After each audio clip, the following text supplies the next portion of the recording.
And also, I feel like, I mean, I've done enough in my chess career that I don't need to sit there while someone makes a fool of me, right? Uh, Yeah. like I It's I can deflating. afford to just skip It's it. And disrespectful. Yeah, yeah. yeah, I feel a little bit like I'm disrespecting myself if I'm just sitting there and someone's cheating against me, kicking my ass, and uh, and I don't even know if they're cheating or not, or if they're just legitimately kicking my ass.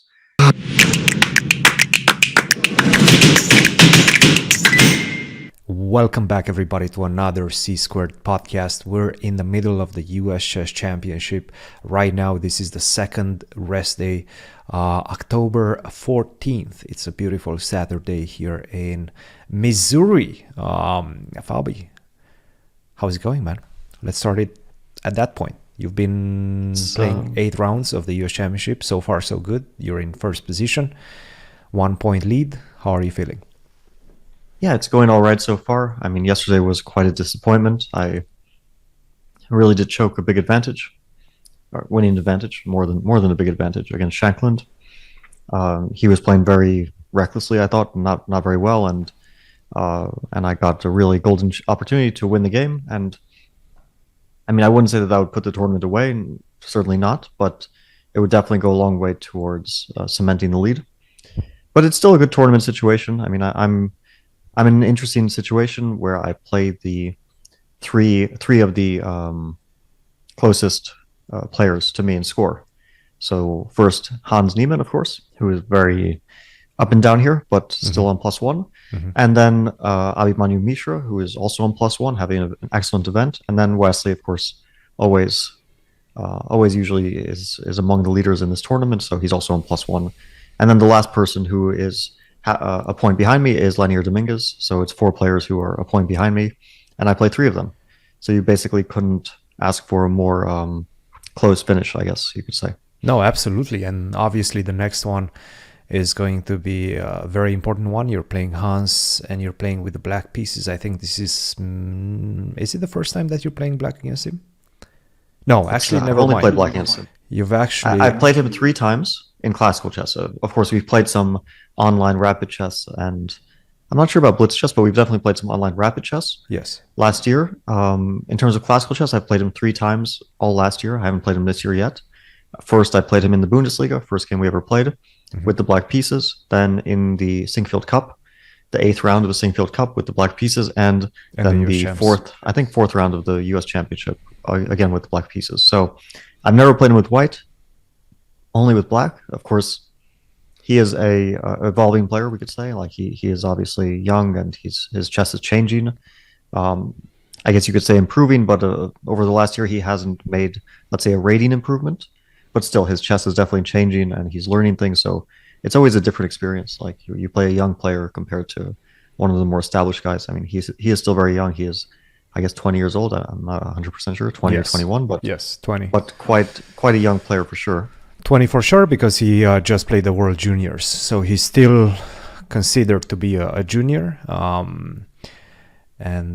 I mean, his chess is definitely evolving. Sure, rating-wise, he lost a little bit, but I've been following him. I've been with him at the World Juniors as well. I'm seeing the way he plays. It's definitely very different than what we were seeing last year. I would say he's a bit less prone to danger. He's taking less risks. At the same time, even with that change, he's still a very dynamic player. Like he used to be very, very fairly aggressive, very dynamic. And now he's taking a little bit less risk. I think he mentioned that, he's getting a little bit older as well. Yeah, we're all getting older. We're all getting older, and you actually talked about this changing style, and you compared your 20s to or your early 20s to the way you play right now. This is not something I would apply to Hans because he is still, I mean, he's still 20. So he's still extremely young. I mean, I'm comparing like 10 years ago, let's say. Obviously, it's not just my play, but chess in general has changed a lot in the last 10 years. So sometimes you also have to go with the flow a bit. And I mean, we see the young players adapting. For them, it's easy because they kind of grow up with this sort of modern chess. And I guess it also depends on your definition of modern chess. Do you consider Like you could consider chess, after the 70s modern chess, or you could consider it after the 2000s, or you could consider it in the last few years after, let's say, engines started getting stronger because they're programmed with the neural net, and okay, things have just changed. Stockfish has gotten much stronger and started with AlphaZero and Leela, and opening theory has started to develop much faster than before. So I don't know what you count as modern chess, but definitely young players. They're growing up in the technology age that was a little bit less prevalent. Let's say if I go back to when I was 16 or something. I mean, still we had computers, but they weren't quite as authoritative. It was a completely different game. It feels like chess has changed so much. And I was training one of my students who is like a 2300 level player. And I was training her against 2300 level players, and everybody knew so much theory. Like the focus on theory nowadays is so extreme, and everybody can nowadays defend very well. That's something that has changed in the past, I would say 10-15 years quite dramatically. It feels like everybody's just a much stronger defender. Do you feel like that as well? Yeah, everyone is stronger. And I've seen some recent talk online about how generally people keep underperforming. So let's say 2400s are underperforming against, for example, 2000s. I haven't seen all the numbers, but there does seem to be a trend, which could also explain rating deflation that we've been seeing starting from the top, but definitely at all levels. All levels, yeah. That people are starting to lose rating somewhat. Do you remember Jumabayev's rating when you played him in the World Cup? Yeah, he was like 2630s or 40s. 2630, 40. Now he's 2585. I just noticed that today. And I think at some point he was 2650 plus also. So he lost a lot of rating as well. A lot of the players that I'm following, a lot of the players in their early 30s are starting to have severe rating drops. And I'm like, okay, you've been on the scene for a very long time. You've been always at around 2650-ish level. And now you're like under 2600. There's definitely a rating deflation going on. Yeah, you can see it. You can see it starting from the top. So there's only one player over 2800. We know who that is. Obviously, it's Magnus. But he's starting to get into the low 2800 territory. I mean, he's not over 2850 anymore. So he's dropped a bit. If we go back a few years, then I was like 2820 or so, and he was 2860 or so, right? So we've both dropped about 30 points. At some point, I dropped even much more than that. Hikaru is the one person who gained, but that's also because he definitely found a new flair to his game. So he's been improving compared to, like, let's say some of his years where he was in a slump, right? Like 2019, 2020. But he's the one exception. Okay, and Alireza, because he was a child, and then he became a strong, like a top player. But I think that's obviously a different case. Like Ding was 2800, he's 2780. Geary was 2780, he's 2758. Okay, again, I can't count Gukesh because if we compare, he was a child back then. Wait a minute, Geary's 2758 right now? Currently 2758.3. Holy smokes! But the thing is, which I've really noticed, is that 2750 would not get you in the top 10 in the past. If I go back even 10 years, I don't think it would have gotten you in the or 5 years. It wouldn't have gotten you in the top 10. Now there are two players 2750 in the top 10. Wesley 2748. Okay, some players maintain their rating, some don't, but Maxime 2734, and he was quite a bit lower recently, and he gained some rating in the European Club Cup. So we're going to see this, and also in the 2700 list, there was at some point like 45 people 2700 plus. Now there's 37. So you can also apply that to the 2600 plus or the top 100. The top 100, the lowest rated, is lower than it used to be, quite significantly. Do you think this is going to continue, or are we just going to see an inflation once again?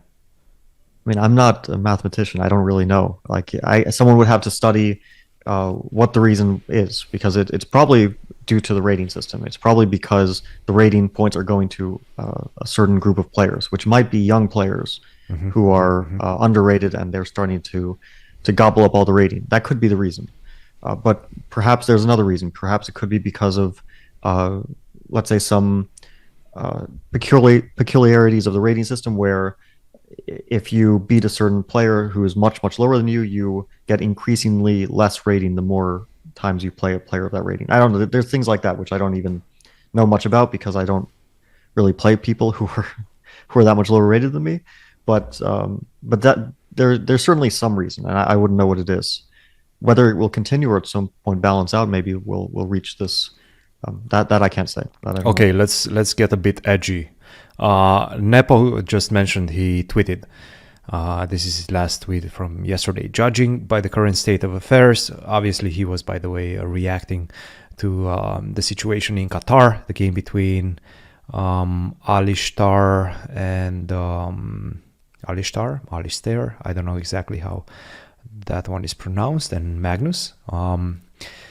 Judging by the current state of affairs in online and over-the-board chess, either the cheating situation is completely out of control, or the rating system needs to be reformed, or both. Your reaction to that? I think first of all, he's mostly talking about cheating. Yes.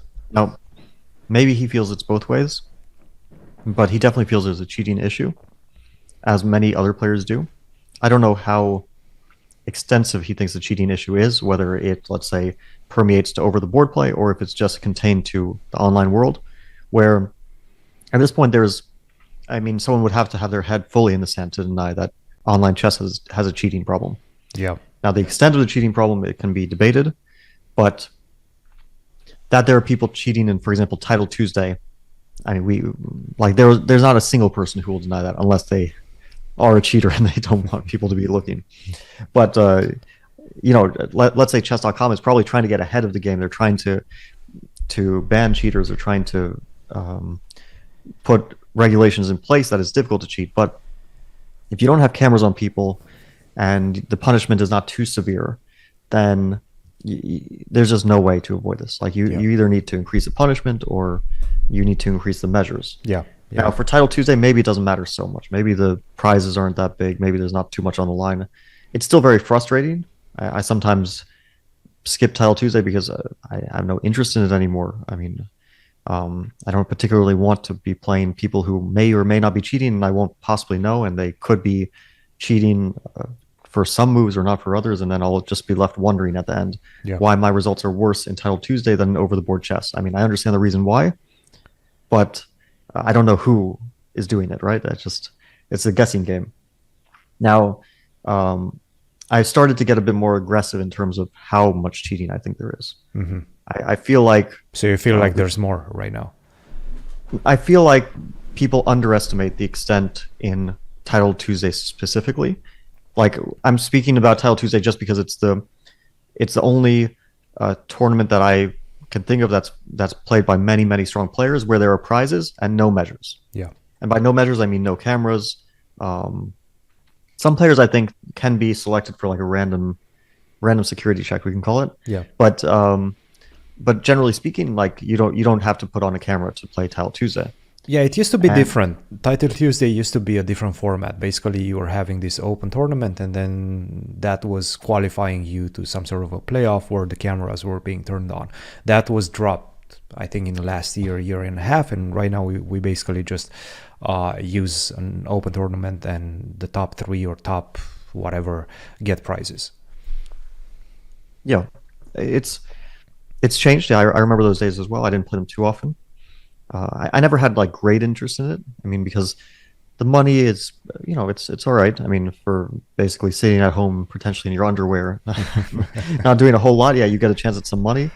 On the other hand, the frustration with people cheating, and also I feel like, I've done enough in my chess career that I don't need to sit there while someone makes a fool of me, right? Yeah, I can. It's deflating. I can afford to just skip it. It's disrespectful. Yeah. Yeah, I feel a little bit like I'm disrespecting myself if I'm just sitting there and someone's cheating against me, kicking my ass, and and I don't even know if they're cheating or not, or if they're just legitimately kicking my ass. That being said, I will just say this as a general message to people who cheat in Title Tuesday who are strong players. I pretty much know when they're doing it. They might think they're clever, but I've played them over the board and I've played them online. So I feel the difference. I understand you don't suddenly get 200 points stronger and you don't start to beat me every game when over the board things are not the same. It just it would be absurd, right? If they think they're being clever, I mean, I can kind of tell when you're doing it, and yeah, maybe you'll beat me and feel good about yourself, or maybe you'll get a bit of money, but I really don't feel like it's worth it for them Yeah. in the long run. I mean, they kind of destroy their integrity. Um, so yeah, I mean, I'll try to take like a philosophical approach. Like, okay, if you really want to do it, if you really want to win this game, then go ahead. Yeah, what to do? At that That being time, you said, have when to I be say also thinking about what's going on in their lives, right? I mean, there's definitely something wrong that's going on in their lives if they have to do this. It's the way I approach the YouTube comments, or like any sort of like comments in general that, bash you for no reason. Okay, if you're actually taking the time out of your day to write this complete nonsense and ugly stuff about anybody, then obviously things are not going great for you in your life. So, okay, have at it. What can I do? yeah, no, I agree. Definitely, it's their issue. It's not the person who is not cheating, right? It's a cheater's issue. Yeah. But at the end of the day, it still doesn't destroy the integrity of the game, and that it just uh, like everyone knows it happens, and there's nothing that anyone can really do about it is very frustrating.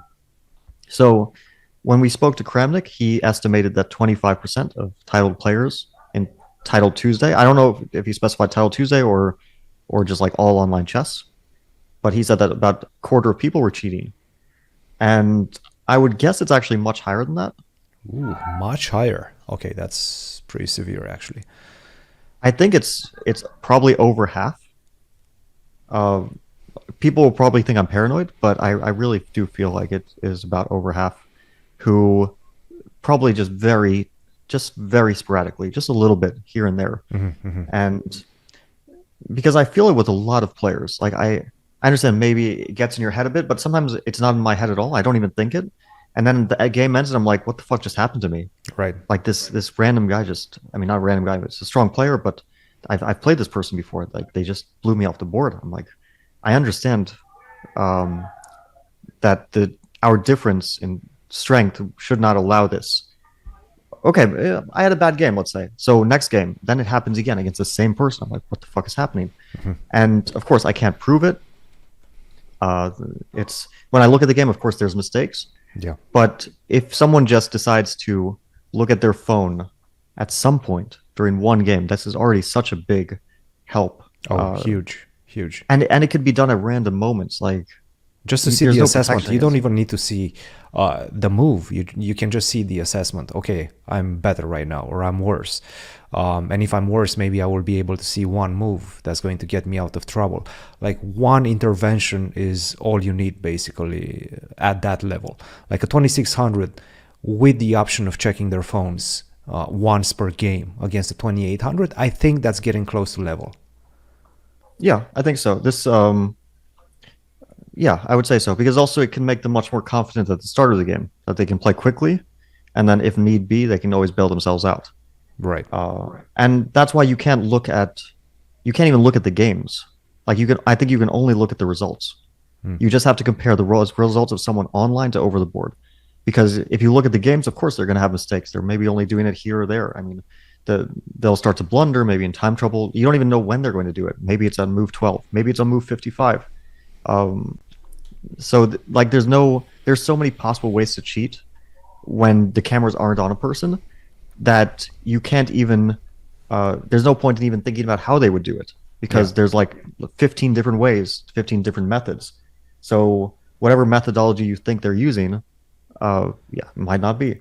And so the only way is to compare, well, this guy is 2600 over the board and he has never like even gotten top 20 in a World Blitz Championship. And he's been 2600 for the last like 5-6 years without much like fluctuation. But then in Title Tuesday, this person suddenly, like, let's say, gets second place 10% of the time, and every 1 in 10 they win a Title Tuesday.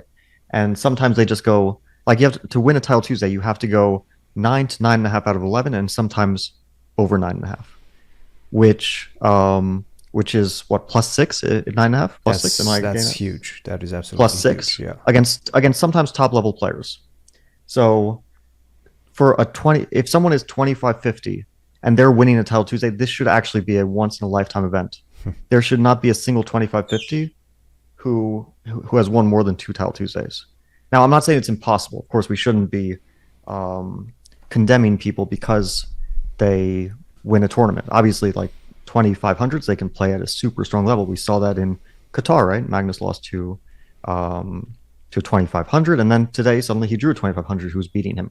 Obviously, it's possible to play this very high level, but if someone's over the board results and online results are not consistent over not one tournament but over an extended period of time, I think it's like basically a red flag. Almost, I would put at like a very high certainty if I see this. And if you look through the names of people, there are a lot of people who have a huge inconsistency in their online over the board results. And the most interesting thing is that this inconsistency started when money started to go into online chess. That's right. Yeah, that's a big one. It started basically 3 years ago. A lot of the players, they only started to have success online 3 years ago. Yeah, like from pandemic times. Yeah. To 2020. So it's the timing, everything. It's a very huge coincidence. Yeah. Yeah, it's a very nice coincidence, and I think generally speaking, the simplest explanation is usually correct one. And the simplest explanation is not that a huge amount of players suddenly all at the same time improved once money started to get poured into online chess. No, well, it's probably something else, right? Yeah, no. And this is online chess. Nepo also mentioned over the board chess, and I think he was mostly thinking about over the board chess because of the game that he was thinking about, the one between the Kazakh Grandmaster, 23-year-old, against Magnus. Completely, absolutely demolished him. And Magnus said that as well. And we will reiterate his tweets in just a second. But he also mentioned Nepo, that is, over the board chess. So I think he's starting to get worried about that. I think a lot of people are starting to get worried about that. I saw MVL commenting on it as well, basically taking Magnus's stance. And just to kind of get to that, I will read his tweet and I will also preface it with the situation, what exactly happened. This was round 2 at Qatar Masters.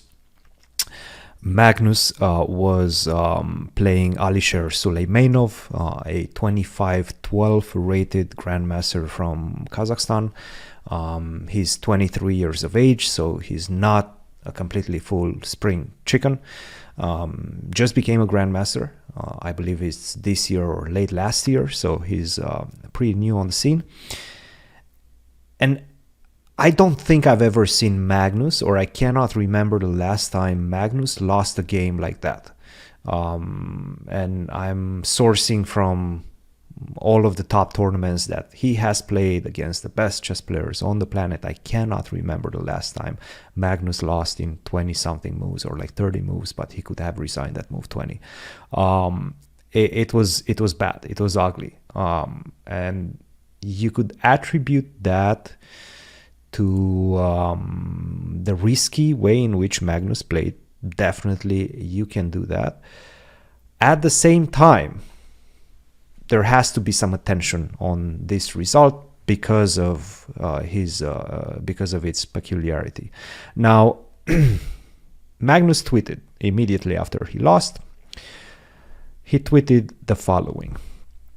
He said, "I was completely crushed in my game today. This is not to accuse my opponent of anything, who played an amazing game and deserved to win. But honestly, as soon as I saw my opponent was wearing a watch early in the game, I lost my ability to concentrate." This was his first tweet. After that, he said, "I obviously take responsibility for my inability to deal with those thoughts properly, but it's also incredibly frustrating to see organizers still not taking anti-cheating seriously at all. No transmission delay, spectators walking around the playing hall with smartphones." Okay, this is a big one. Spectators walking around the playing hall with smartphones. That's absolutely unacceptable. Delay, we can get into that in just a second, but let's start with the smartphones. How was that even remotely considered to be allowed? I mean, this is absolutely ridiculous. Yeah, I mean, organizers generally speaking have never taken cheating too seriously. And I'm not speaking about this game. I mean, I actually don't believe that there was anything that would cause me to believe this is like a fishy game. And again, I'm not going to like take one game as like a tournament. Sure, if a Right. tournament could be a real outlier, but one game, I mean, things can happen. Like Magnus is expected to lose every random occurrence to a 2500. Right. This is he's not going to win 100 games out of 100. He'll probably lose one out of 100 or whatever it is. I don't know what the numbers will say, um, but this is expected. So he loses this game to Suleimanov, and but yeah, in general, chess organizers don't take cheating seriously, and I've seen this in many tournaments over the years. It's only once it becomes an issue that they have to address that they actually address it. But at the start, it's just carelessness. They just don't think about it. They're like, okay, we have this tournament to organize. We need the playing hall. We need the arbiters. We need the chessboards. This and that. They don't think we need to ensure people are not cheating until some sort of minor controversy occurs, whatever it may be. It could be minor, major. Obviously, when it was Magnus and Hans, it was major. This one is a minor one. You would say this one is a minor one. No, no, no. I think this is a pretty major one as well. Well, there's no cheating accusation. Nobody's accusing anyone of cheating. Magnus just said that he wants there to be tighter security measures. Now, he should have probably done it before the tournament started. He probably should not have timed it so that it's right after he loses to a 2500. Right. That seems like poor timing. But nevertheless, he's not accusing Suleimanov of cheating, and although some people have talked about it, I don't think anyone has made like an accusation against him. Of course, yeah, it's an outlier of a result. It's definitely unusual, but a 2500 has a chance, whatever that chance may be. Maybe it's a 2% chance of beating a 2800. So it's not like the result itself is going to, in one game, the result itself is not going to draw much suspicion. Now, in terms of the game, yeah, Magnus got crushed. I'll just like give my take on it. Mm-hmm. Yeah, please. Yeah, the Queen's Indian is a good opening. Suleimanov plays a3, which is not the most popular line these days. Most people are playing g3, but okay, a3 is a fine move. Yes. It's just not so theoretically dangerous because after bishop b7 to begin with, white is not considered to really have very much there. Mm-hmm. Knight c3 and d5. There's a lot of theory here as well. Okay, bishop a6 is also not a bad move from a theoretical point of view. Queen c2, bishop b7, knight c3, c5. I played this once against Safarli in Gashima Memorial in, I think, 2016. e4, cd4, knight d4. I think it's considered equal also after knight c6 here, but I don't remember exactly. But okay, he plays bishop c5. Magnus probably had some familiarity with this, but not great familiarity, because from what I know about Magnus's openings, like he knows something about everything, but he might not have, let's say, checked it very deeply himself. Maybe he's relying on his second to disseminate the information for him, and he just sees the file that his second gives, or maybe he has some vague knowledge and he's not like super checking every single detail of every opening. Yeah. Which Which explains why after knight c6 b4 he didn't play bishop d6, which is probably the best move. Then he plays bishop b7. Now he gets a little bit passive position. Mm-hmm. I thought his move queen b8 was bizarre. I didn't think that this was the right way to go about it, but okay, let's say queen b8, rook d1, castle, bishop b2, d6, castle, okay. Rook c8. Like, the reason I thought queen b8 is a bit strange is because, okay, black's rook on a8 really should be on d8, or e8, but it shouldn't be on a8. Now after rook fe1, bishop f8, bishop f1, like, both sides are making pretty typical moves, right? I mean, you can always debate which is best, but they all seem pretty normal, and this is more or less a position where white is a bit better, but not a whole lot better. Right. And then Magnus played knight e7, and basically this is the moment when he just loses the game without a chance after this move. And I saw there was some post by Vasif Dorobaili, mm-hmm. where he basically said knight e7 was a normal move, and I think it is kind of a normal move, but it is also a lazy move, because of course you want to put your knight on g6, very typical, but just concretely, once you start to calculate it a bit, it does feel like this is not going to work out. And I think Magnus played this very quickly. Mm-hmm. So there was an element of superficiality in his play. That's what I thought. Mm-hmm. And okay, knight b5, I think is one of the first moves that you consider in this position. Okay. Like you might not decide to play it, but the first move I would calculate is probably knight to b5 here because I'm attacking both the pawn and then knight on f6. And okay, Magnus probably should have allowed bishop f6. Not an easy choice, but he probably should have done it. After knight e8, he's knight already g6 or something like that. Yeah. Yeah, knight g6. Okay, it's not the most beautiful position, but yeah, at least you don't lose tactically. After knight e8, you actually lose tactically. Now knight g5, is it a difficult move? It's certainly not, let's say, a simple move, but it's one of the moves I would consider. And other moves I would consider are just various ways to attack d6, such as queen d2. But then knight g6, okay, we're maybe not getting anywhere there. Mm-hmm. So this was a two-move sequence. Knight b5 was he took 16 minutes. Knight g5 he played within 3 minutes. So basically, when he played knight b5, he probably had the idea to play knight g5. Mm-hmm. Now he also has a move like e5, for example. I mean, there are options Instead of knight g5.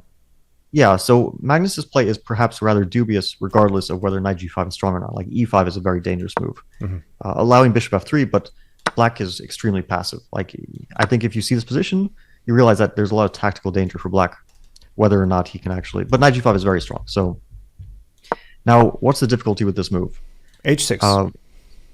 I don't think h6 is difficulty to start with, because if I want to play safe, I can just play e5 here. I threaten mate, and after hg5, ed6, this is like a two-move tactic.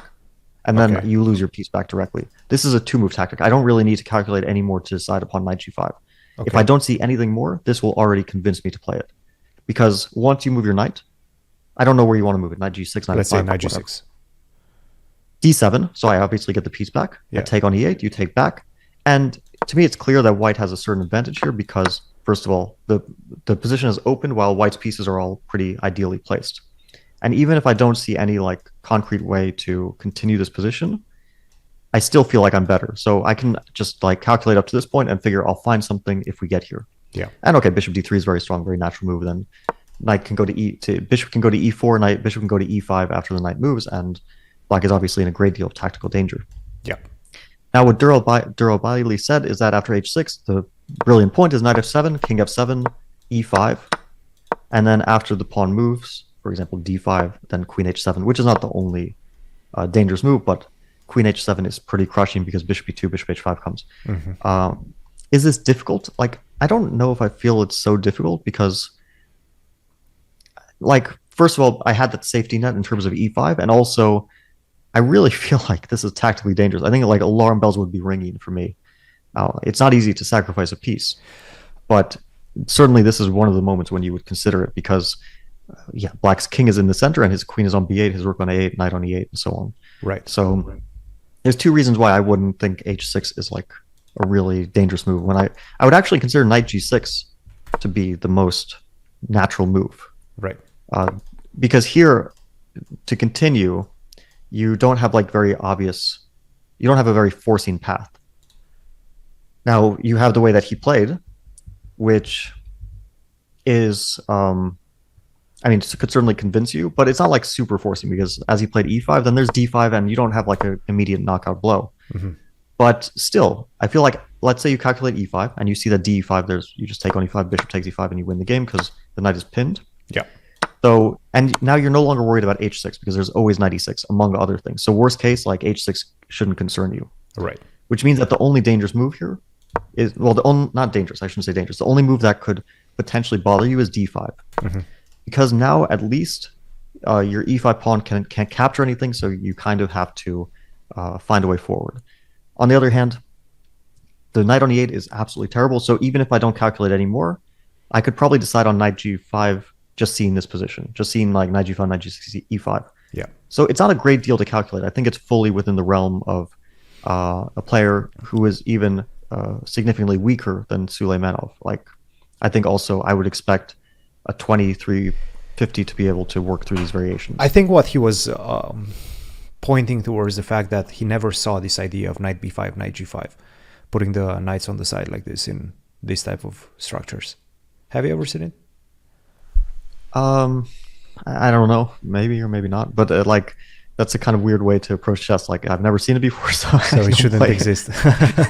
Right. I can never play anything I've never seen it before. Yeah, that was one of his points. Yeah. No, I understand. Like, of course, it's very difficult to crush Magnus like this. It's not. It doesn't happen every day.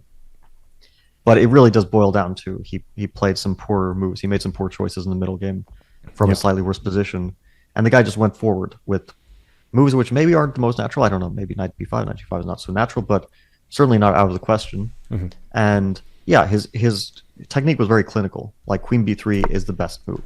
Hmm. The queen is very often going to h3. Once you see this idea, it's one of those ideas. If you don't see it, you could say that it's a very difficult idea. If you do see it, then maybe you just play it. Yeah. Like this is how very often chess is.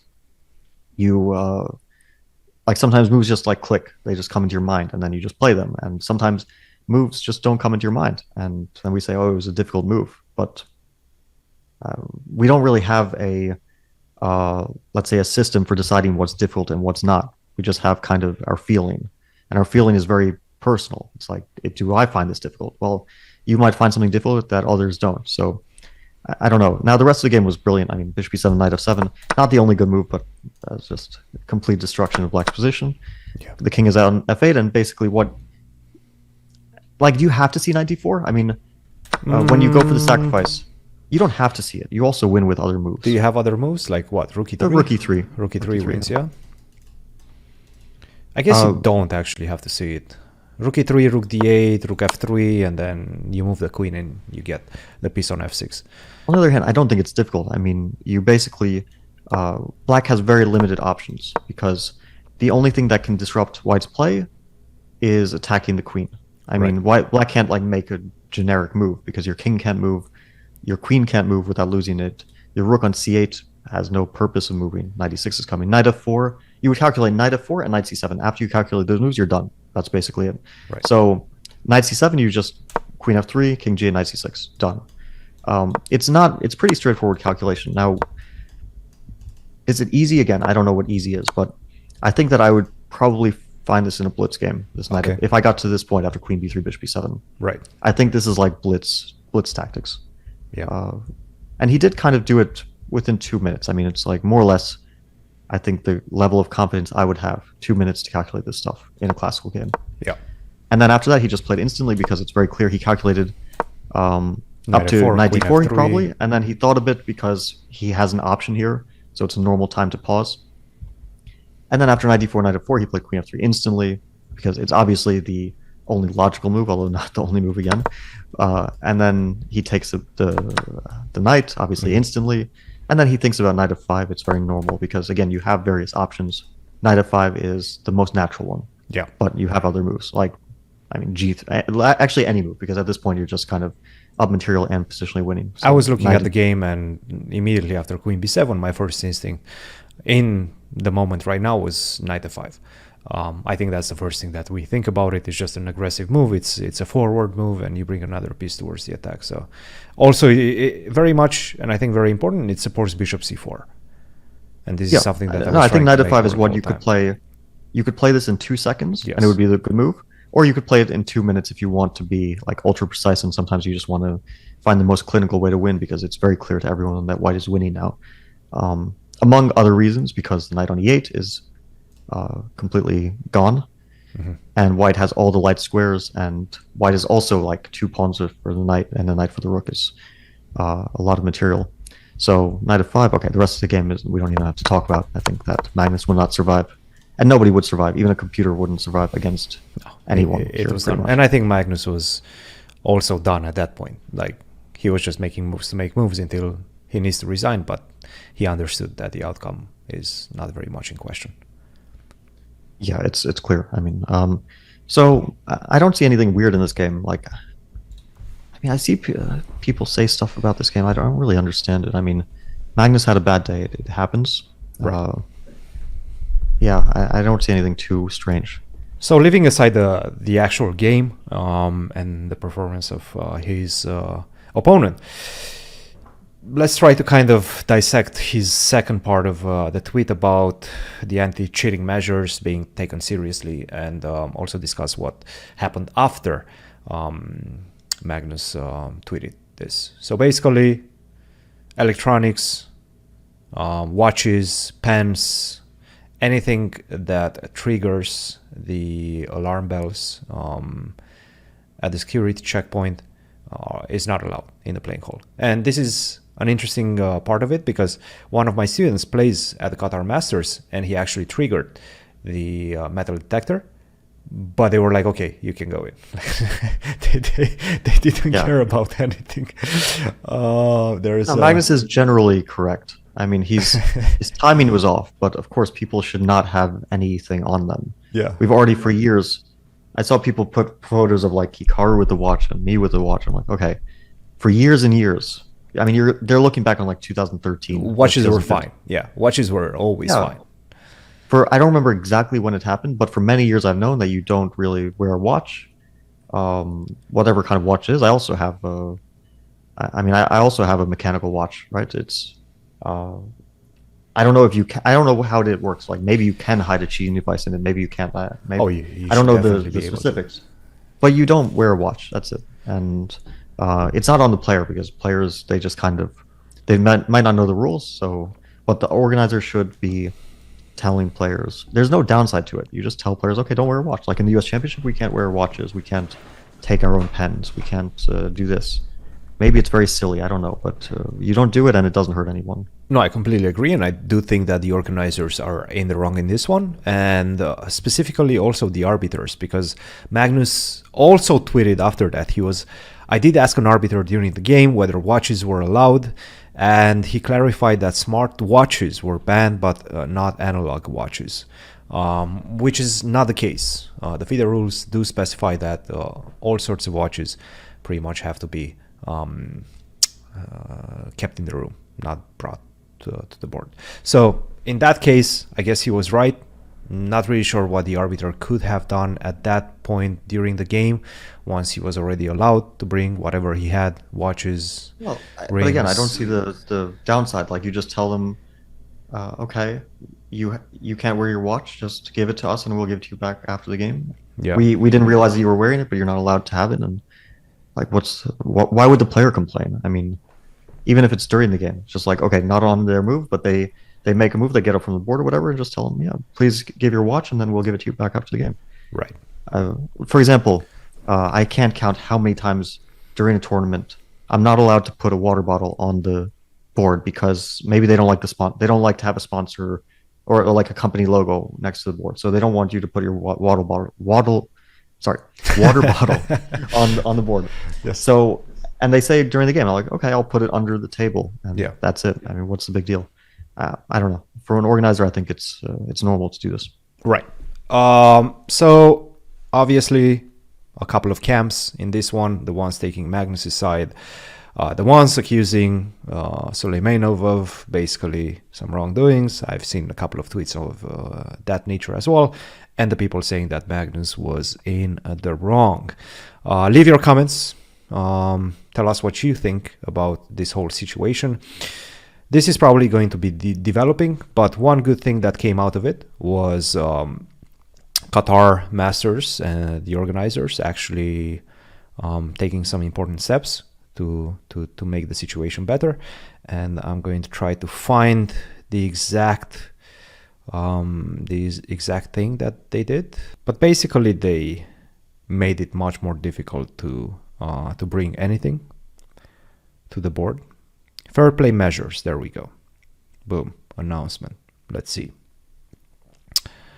The following instructions: complete the information shared during the technical meeting, blah, blah, blah. Players will receive a colored token corresponding to their section at their board. Only players carrying their token may circulate in areas restricted to the players during their game and are expected to remain in their section of the playing area. That's a bit strange. I've never seen that. Basically, you are given a specific area that you can walk around in, and then you cannot enter other areas. And let's not forget, this is a big stadium they're playing in. It's a very spacious playing hall. So, and it's a pretty big tournament as well. So there's a lot of boards. You were able to go around pretty much anywhere you wanted. Not anymore. You have to stay within your area. Media. may stay in the playing area during the first 10 minutes of the round. After that, only the official photo video staff may work in the areas restricted to the players. Okay. Spectators shall remain in the stadium stands. Okay. I'm actually kind of surprised that wasn't the case before. And other fair play measures. 15-minute delay. That's very important. So for example, right now at the US Championship, we're doing 30 minutes delay. Generally, 15 minutes is kind of the standard, especially for like big events. No delay doesn't make a lot of sense. I mean, you should put at least a 5, 10, 15-minute delay. Your take on that? Yeah, I think it's, well, okay, I'm kind of in two camps here. On the one hand, I think to combat cheating, delay is very important. On the other hand, it would pretty much, if chess was ever like a big sport, it would not be ideal as a spectator sport. Just because players, people who are watching, they want to see what's happening in real time, right? Right. I guess that's pretty standard. I don't know, but I would say cheating is a bigger issue. So yeah, just to avoid any sort of potential. Like I was asked this recently, like how could you cheat in a tournament like the US Championship? And I'm sure that there is some sort of way, but it would be incredibly difficult because first of all, you would need a second person, most likely, unless you can somehow, I don't know what you would have to try to sneak in, but they do use serious scanners now that I don't think it would be easy to sneak something in that you could actually get moves on your own. I still think you need some sort of transmitting device, which I don't know, like someone mentioned that you could put something in your tooth that vibrates, or obviously there was some other place you could put something that was was the topic of discussion once. The bit story. But yeah, like I don't know, maybe you can put something in your tooth that would vibrate something. But even then, you need a second person. Yeah, you need a second person, and that person would still be delayed unless they have some way to get the information, which means you would need a third person on the inside, which is very unlikely. So let's assume that that person gets the information on a 30-minute delay. Now, I thought about my game yesterday against Shankland. Basically, once he plays d5, I can figure out most of the stuff on my own. And if I had some way of getting information from a second party, it would definitely be possible for me to think for 30 minutes in this position. That thinking time would be useful, generally speaking, as I'm playing the game. And then after I make the move, which I understand is a critical move, which is ed5, which is what I did in that game, then I go to the bathroom, let's say, and I get whatever information I can get from my second party. And that second party tells me more or less what's happening in the position in whatever way they could do that. Right. So maybe they would tell me that after queen d5, which is the only logical move, that they would give me like a 2-move sequence. And that 30 minutes that I thought for, which allowed my partner to catch up, then I mainly used it to calculate. So of course I can also play chess myself. So I got some calculation in there. And then with the additional little information that I got from this second party, then I can start to put stuff together and more or less figure out what I missed, which is after knight c6, knight hf5 is a winning move. And then what I didn't see was that after ed4, I can sacrifice on h6, and it leads to a crushing attack. So that's one way. For example, one moment from my own game where I thought about it, and I was like, on the other hand, it's enormously risky. It's very difficult. It might not work out most of the time. But if you're a 2700 player, it will probably, even that alone would probably give you a bump to, let's say, 2750 player or 2800 player. So it's still possible, but it's about as good as you can get from in terms of deterring or preventing cheating. And that's why I don't think that there's any chance that people would cheat under these circumstances. Now, if you don't have any measures, then I think it's very likely you will get some person who will do something. And if it's online, the temptation is enormously high because they're in a room alone, and that just lowers your inhibitions enormously because you feel like you're not being watched by anyone. And you might have your phone, like when I play, I keep my phone nearby when I play Tile Tuesday. I don't check it during the game, but I keep it nearby. And then in between games, I'll check my phone. Yeah. So if you have your phone nearby, it's just like it's very tempting, right? Just pull it out and look at the move. Yeah. Which I think is the reason why it's also it's a convenience factor. It's not just about can I do it. It's also is this easy to do? And Okay, it's Title obviously Tuesday is extremely easy. Yeah, I mean, there's yeah. Well, you just Title I mean Tuesday, anybody that wants to do it. cheat can cheat easily. Yeah, no, I think right now the discussion is especially in the last couple of days, the discussion is over the board. Like, how do we combat this? Is it an epidemic over the board as well? Which, if it is, I don't think it is. But if it is, it's a really bad problem that we would additionally have compared to what we have online. Okay. So yes, basically pens, you're not allowed to bring your own pen. Items that trigger the security scanners during checks may have to be left at the security checkpoint, which is hilarious that wasn't the case before. As I mentioned, one of my players bipped and they didn't even ask him why. Players who have finished their games shall leave the restricted areas. Okay, basically this is a good start. I think these are good measures implemented by Qatar. Makes everybody feel a little bit at ease with everything that's happening, especially under the current circumstances. Another, I would say this is not, okay, I think we're sitting on a time bomb with this tournament because this is not the only instance that happened in round 2 that was a bit peculiar. Another one was with Fedoseev. You heard what happened with Fedoseev, right? Yeah, I saw. So apparently, okay, Fedoseev 2700 loses the first game to like some 2450, I think. I don't remember the exact number. No, Fedoseev lost to 2280, I think. That was the second round, though. Oh, sorry, I misheard you. Yeah. So the first round he loses against 24 something. 24-12, yeah. Okay, no problem. Second round he plays at 2250, and he loses again. Now, apparently, he had an hour and 34 minutes on his clock when his opponent made the last move in the game. Then he got up, went to whatever, the bathroom, and never returned. So basically, he just left, forcing his opponent to wait an hour and 34 minutes until he could sign the score sheets and win the game. That's kind of a dick move. I'm not going to lie. That's kind of a dick move. Obviously, he thinks something suspicious has been happening. There's absolutely no reason why he would do that. He said that he will annotate the game. He said that he will give more of an insight to his side of the story later. So that's a time ticking bomb. I think we're going to get some answers into that regard as well. First reaction to that. Yeah, I don't really know. I mean, obviously, it's not correct to do this. I would say it's very bad. It's bad even in like online blitz games. You just let your time run out. People do that, but yeah. If you're not intending to continue the game, you should resign. That's how you do it. That's pretty basic sportsmanship stuff.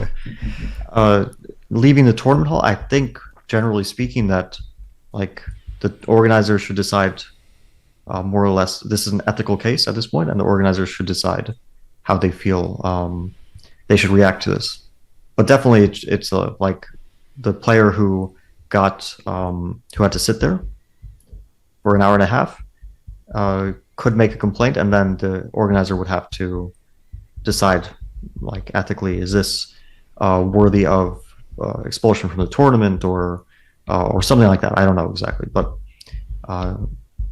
yeah, it's definitely not good sportsmanship. Now, he said there was a reason why. Okay, again, it sounds like a cheating thing. Yeah. He's basically. I looked at the game. I don't know. It's just not. Again, I don't see anything here. I did not see the game. Well, I saw it, but not with the help of the engine. I did not analyze it. We're going to have to wait and see on that one for the moment. I can tell you, like, he played at a bullet pace the entire. Like, he literally played at a bullet pace. Yeah. I mean, he up until move 11, and I know it wasn't preparation. He had more time than he started with, so he was playing instantly. Yeah. Less than 30 seconds a move, and then he made a committal decision on move 12, and he took 50 seconds. And it was quite committal. And then his opponent didn't react in the best way. And he got a slightly better position, which he immediately, like, more or less equalized the position. Fedoseev did, because he was, again, playing literally instantly. Yeah. And then he had some interesting opportunities, but he played a move in 10 seconds, which lost all the advantage. And then he proceeded to play a move in 1 minute, and then he got a bit worse. Then at some point, because he was still playing instantly up until like move 30 in a bad position. I mean, he finished in 1 hour and 34 minutes. So, yes. Yeah, then he got into like extreme danger, which his opponent let him out of. But he did not think at any point in this game while defending, when he had like a forced draw, but maybe he wanted to still win. I don't know. Maybe he was thinking, my opponent has 12 minutes. I have an hour and 23 minutes. I'm playing at 2200. Therefore, I must win this game. Yeah. And again, there was multiple mistakes from both sides, which is what you expect when you play instantly and your opponent is in time trouble. And also 2298. I mean, good player, but not at Fedoseev's level. The valuation swung multiple times. It went from winning to draw, and finally on move 46, while having an hour and 44 minutes on the clock, because he went to second time control. He spoiled the potential draw. Yeah. I don't know. I mean, it just feels like careless play. Like, I understand he's much better than 2298, but still, you have to put some effort into a game or it's not going to go well. I don't think there's very few cases where you just kind of beat your opponent without effort, unless you're playing someone who's like 1,000 points lower than you. But even 500-point difference, or in this case, 400-point difference, you still have to put some effort. Yep. No, that's my take. This definitely sounds like I wouldn't want to say sore loser's attitude, but it's definitely a dick move to just live with 1 hour and 34 minutes. From what you just explained, basically he played a very quick game. He probably had some feelings before the game started as well. Maybe he was still upset about the first game loss. This was round 2. Perhaps that played into his mentality going into this event. And 2300, and I do believe that this was a very young guy. 2300 could be 2500. Again, I played in Tenerife during the summer against a 2312 player from China. Right now he's 2476, and he's winning quite a few rating points, pretty much 2500 level. So yeah, at 15 years of age or whatever this Indian kid was, anything can happen. You can be 200 rating points higher than. But this guy was like, he wasn't a young guy. I think he's like 23. Okay. Look, I don't think the guy is like massively underrated. I just think that he didn't take the game seriously, and that was the result. I mean, normally, yeah, if he had like applied himself, I think he would have actually probably crushed him. That's my guess. But a lot of things missed from both sides, basically. Like, I don't see anything weird in the game. Of course, I could be wrong. I'm not going to say definitively. If Fedoseev has something to say about it, then we'll wait for that. But I really don't see anything here. And yeah, when I'm thinking back to like 2010. I was about 2680 to 2690 in 2010. I was around 2700, so actually around the same rating as Fedoseev. I remember playing the Spanish league, because at the time I was often playing in Spain. And I remember sometimes playing 2200s, and it could be a real struggle to beat them if like you don't get a crushing position out of the opening. They don't make terrible blunders. I mean, you outplay them a bit, but I remember multiple cases where it's a real struggle sometimes to beat players who, if the circumstances don't go right from the start, then yeah, it can just be difficult. Also playing like Italian Championship, very often I felt like I have to win every single game in the Italian Championship, because I was 2650 or so, and a lot of people I played were 2400, 2450, 2350, so on. And it could be a struggle. Like you usually win, but then every once in a while you struggle. You drop a draw here. Sometimes you overpress. I remember overpressing on some occasions, and I lose to a 2350 player. Like, it can happen. If things don't go well, I mean, they're still very capable players. So again, single game, I really don't. Now, if he plays a match against a 2290 and he loses the match, then I will say, yeah, it's very likely that Fedoseev is not going to lose a match. This guy was probably cheating. But in one single game, anything can happen, and especially when you're playing like this, and you're not really taking it too seriously. Yeah, no, careless play by Fedoseev. We're still waiting more information from him, but that's our first initial reaction to that one. And I think you made a very good point. 2200s, there are no pushovers. It takes a while to win against 2200s. You need to calculate certain things. You cannot just play like a bullet game and expect the result that you want just because of that, just because you're 580 points higher. So yes, 2200s, very difficult to beat nowadays, and in the past as well. Right. So, like, sometimes it can happen that they just collapse. I'll give you actually an example of someone who's much stronger than 2200 or 2298. I mean, Andrew Tang is 2500 player. Right. And I would say, like, with his natural gift for chess, he could definitely be much more than that. But he's not a professional. So right. He's 2500 or so. And when I played him, circumstances just worked out that in the opening, I got exactly what I wanted. And he was nervous, he wasn't confident, and it fell apart very quickly. So I won a pretty much effortless game. And then he drew every single game after that against 2700 players. So again, this depends a lot on circumstances. You get the opening you want. Like, I got the opening I wanted against him, and things really just worked out. But Wesley didn't get the opening he wanted, and Andrew was never in real danger. And Hans actually did get the opening he wanted, but Andrew put up tremendous resistance and drew a very tough game, like 112 moves. And against Ray, he was never in danger. Like, you should never underestimate someone just because they're 200 points lower than you. Like, Andrew's 200 points lower than Wesley, or more. More. Yeah. Still, he can play at the same level at a certain game, right? He can,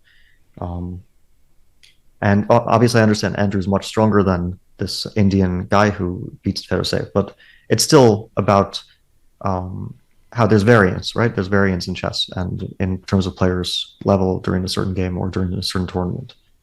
But the wider issue, I think, is that there's like a very serious degree of paranoia, which is because of online chess. Yeah. It seeps into over-the-board chess, even if over-the-board chess is not rife with cheating. But once you get the idea that people are cheating, you start to see it everywhere. So it really starts with online chess, and it goes into, because we understand people are cheating online chess. Then it goes into over-the-board chess. Are they cheating there? Well, you start to get it in your head and so on. Yeah. No. And as you were kind of explaining those type of situations, I also thought about maybe Fedoseev and a lot of these very elite level players, 2700s, they don't generally play against 2300s. Maybe perhaps they don't remember how difficult it is to beat them. They don't take them seriously, and then this type of accidents happen. But at the same time, I think there's multiple factors playing in. That one is one of them. The paranoia that you just mentioned, that's another one. And especially if it's fueled by the organizers not making everything possible to assure the players that there's not going to be any cheating. So those factors we understand. But those were the two big situations in the first 3 rounds at Qatar Masters. Magnus actually today drew his game with the black pieces. He was lost at one point, managed to survive. Definitely no easy games at that one. Difficult open, no easy games at the US Championship. But for you, doing quite well. 1 point lead going in last 3. I'm not going to keep you for much longer because you still have a game to get ready for. Good luck. We'll hopefully speak in 3 days after a successful event. So without jinxing it, good luck in the last 3 rounds. Thank you. Hopefully it goes well. Cool. All right. That's about it. We'll see you guys in the next episode. Don't forget, like, subscribe, all the good stuff. And if you want to support us, there's some donate link somewhere around there. We are working very hard on a merch website. Obviously, things are a bit busy right now with the US Championship, but we hope that we will have some merch coming up for you. And we're trying to do something cool, something quality, something that you guys will like to wear and represent. So keep an eye out for that. We will announce that soon, maybe in the next podcast, maybe in the next few podcasts, as well as on Discord. There will be a link in Discord somewhere in the description below. So join that. That's where we post all the news first. So that's about it. See you guys in the next one. Cheers.